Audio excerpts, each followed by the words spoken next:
జయంతి ఆ స్వామి యొక్క అవతార వైభవాన్ని మనమంతా కూడా స్మరించుకుంటూ సుదర్శన హోమాన్ని జరుపుకుంటున్నాం. చేయడం వల్ల ఏం కలుగుతుంది? మన స్వామి మన చేత సంకల్పం చెప్పించారు. చక్కటి ఆరోగ్యం కొరకు, ఆయుష్ కొరకు, వ్యాపార అభివృద్ధి కొరకు, అలానే దుష్టగ్రహ బాధలు ఏవైనా ఉన్నట్లయితే అవి నివారించుకోవడం కొరకు ఇటువంటివన్నీ కూడా మనం నిర్వహించుకుంటాం, జరుపుకుంటాం అన్నమాట. ఇటువంటి ఆలయాలు అటువంటి ఈ సందర్భంలో స్వామి యొక్క వైభవాన్ని మనమంతా కూడా స్మరిస్తూ జయ జయ శ్రీ సుదర్శనాన్ని కీర్తిస్తూ స్వామి యొక్క హోమాన్ని మనమంతా కూడా జరుపుకుంటున్నాం. దానికి పూర్వరంగంగా విశ్వక్సేన పూజ, పుణ్యాహవాచనం, రక్షాసూత్ర ధారణ పూర్తయింది. ఇప్పుడు అగ్ని ద్వారా మనం స్వామి యొక్క హవనాన్ని జరుపుకుంటున్నాం అన్నమాట.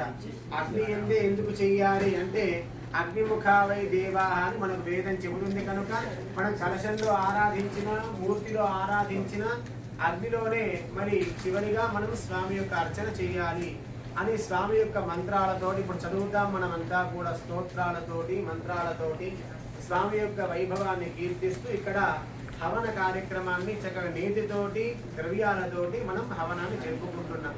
ఆ స్వామి యొక్క ధ్యాన శ్లోకాన్ని మనమంతా కూడా అనుసంధానం చేసి ఆ తర్వాత హవనాన్ని ప్రారంభించుకుందాం. నమస్కారం చేస్తూ చెప్పండి అంతా కూడా ఎదుట కనబడుతున్నటువంటి స్వామిని సేవించండి. 16 చేతులు 16 ఆయుధాలతో దర్శనమిస్తున్నటువంటి సుదర్శనమూర్తి ఒకవైపు, మరోవైపు దర్పణంలో వెనక వైపు మనకు దర్శనమిస్తున్నారు నరసింహస్వామి. యోగాసనంలో ఉండి 4 చేతుల్లో 4 చక్రాన్ని ధరించి ఉన్నాడు, చతుశ్చక్రాన్ని. ఆ మూర్తి యొక్క వైభవాన్ని సేవిస్తూ ధ్యాన శ్లోకాన్ని చెప్పనంతా కూడా నోరాల.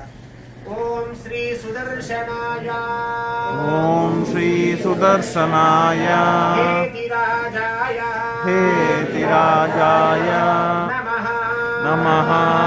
సుదర్శన సుదర్శన మహాజ్వాల, మహాజ్వాల, కోటి సూర్య, కోటి సూర్య, సమప్రభ, సమప్రభ, అజ్ఞాన అజ్ఞాన అంధస్య అంధస్య మే దేవ, మే దేవా విష్ణోః విష్ణోః మార్గం మార్గం ప్రదర్శయ, ప్రదర్శనయ భగవన్ సర్వవిజయీ, సర్వవిజయీ, సహస్రార సహస్రార, అపరాజిత అపరాజిత, శరణం శరణం త్వాం ప్రపన్నోస్మి, ప్రపన్నోస్మి.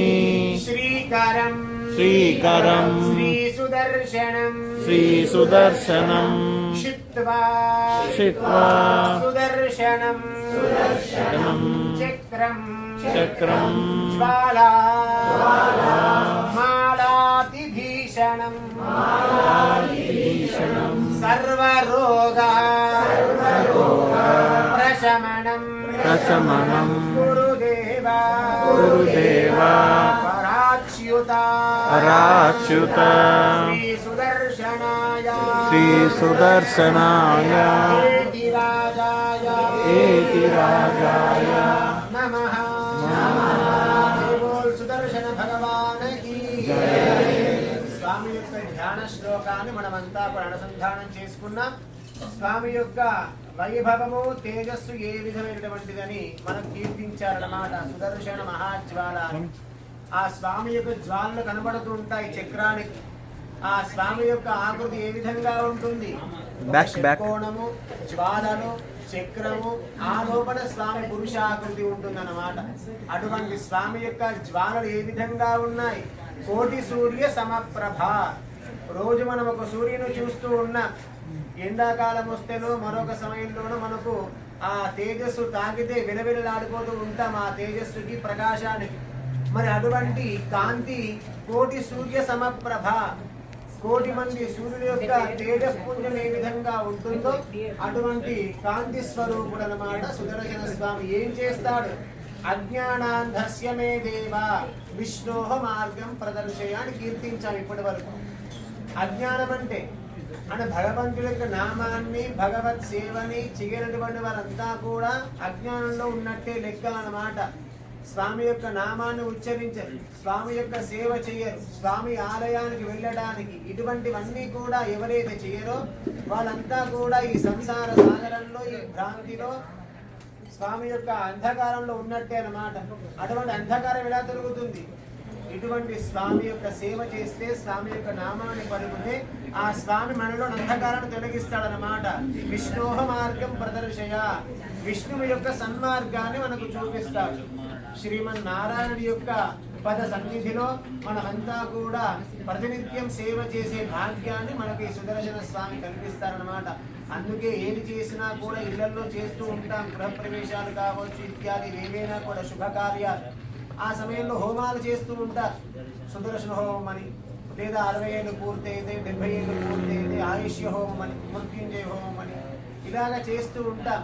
దేని కొరకు చెయ్యాలి అంటే ఆ స్వామి యొక్క అనుగ్రహం చేత మనమంతా కూడా ఉన్నాం కనుక మనం 50 సంవత్సరాల నుంచి ఒక్కొక్కటి చేసుకోవడం మనకు నియమం ఉంది. అటువంటి యొక్క నియమాన్ని మనమంతా కూడా పాటిస్తూ ఇటువంటి ధార్మికమైన సేవలన్నీ కూడా చేస్తూ ఉంటాం. ఆ స్వామి యొక్క సేవ ద్వారా, ఆ హవనం ద్వారా మీకు అవన్నీ కలగాలి. ఏవైతే మీకు ఇబ్బందులు ఉన్నాయో ఆ ఇబ్బందులన్నీ కూడా తొలగి చక్కటి స్వామి యొక్క అనుగ్రహ విశేషం చేత ఆయుర ఆరోగ్యాలు, సర్వ సంపదలు, సంపద అంటే కేవలం ధనం వరకే కాదండి, చక్కటి ఆయుష్, ఆరోగ్యము, క్షేమము, ధైర్యము, కీర్తి, ప్రతిష్ట ఇవన్నీ కూడా చక్కటి సంపద అన్నమాట. ఆరోగ్యం ఎంత బాగున్నా ధనం లేకపోతే ఇబ్బంది, కానీ ఆరోగ్యం బాగుంటే ధనాన్ని సంపాదించుకోవచ్చు, ఆయుష్ బాగుంటే ధనాన్ని సంపాదించుకోవచ్చు. 10 మందిలో కీర్తి ప్రతిష్టలు ఉంటే అదే మనకు ధనాన్ని తెచ్చిపెడుతుంది. అటువంటివన్నీ కూడా అనుగ్రహించేది లక్ష్మీనారాయణుడు, వారి యొక్క పరివారం అన్నమాట. అటువంటి సుదర్శన స్వామి మన ఆలయంలో ప్రతిరోజు, ప్రతి వారము, ప్రతి సంవత్సరము ఎంతో విశేషించి చక్కగా మన పెద్ద గురువు గారు రంగరామానుజాచార్య స్వామి వారు, వారి యొక్క కుమారుడు శ్రీనాథాచార్య స్వామి వారు మీ చేత ఈ స్వామికి ప్రతిదీ అర్పిస్తూ ఉన్నారన్నమాట. అంతా కూడా పాలు పంచుకుంటూ ఉన్నారు. వార్షికోత్సవాలు వస్తే వార్షికోత్సవాలు, ఇటువంటి సుదర్శన హోమాలు వస్తే సుదర్శన హోమాలు, మనకు రాబోయే కాలంలో శ్రావణ మాసం, ఆశ్వయుజ మాసం ఇవన్నీ కూడా మన ఆలయంలో జరుగుతున్నాయి. పుణ్యక్షేత్రాలలో, దివ్య దేశాలలో చేస్తున్నట్టుగా చేస్తున్నామంటే వారి యొక్క అనుగ్రహం చేతనే, వారి యొక్క కరుణ చేతనే.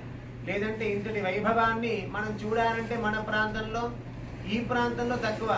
మనకు భారతదేశంలో ఎలాగైనా చేసుకోవచ్చు, 10 మంది వస్తారు, కానీ ఇటువంటి అమెరికా లాంటి క్షేత్రాల్లో చేయడం చాలా విశేషం. అలానే మొన్న రామనవమి కూడా ఎంతో వైభవంగా చేశారు స్వాములు. 2500 మంది. ఇక్కడ మన ప్రాంతంలోనే చాలా అరుదు అంతమంది రావడం.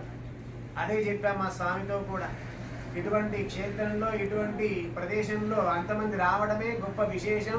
అటువంటి రాముడి యొక్క అనుగ్రహాన్ని మీరంతా కూడా పొందారు, ప్రతినిత్యం పొందుతూనే ఉన్నారు. అటువంటి ఈ తరుణంలో ఈ సుదర్శన హోమాన్ని మనం జరుపుకుంటున్నాం. చక్కగా స్వామి యొక్క ధ్యాసనే చేస్తూ, స్వామి యొక్క నామస్మరణ చేస్తూ ఈ జరిగేటటువంటి స్తోత్రాన్ని, మంత్రాన్ని మనమంతా కూడా శ్రవణం చేసి భగవద్భక్తిలో నిమగ్నమవుతామన్నమాట. అంతా కూడా ఓం సుదర్శనాయ నమః, ఓం సుదర్శనాయ నమః అంటూ ఉండండి.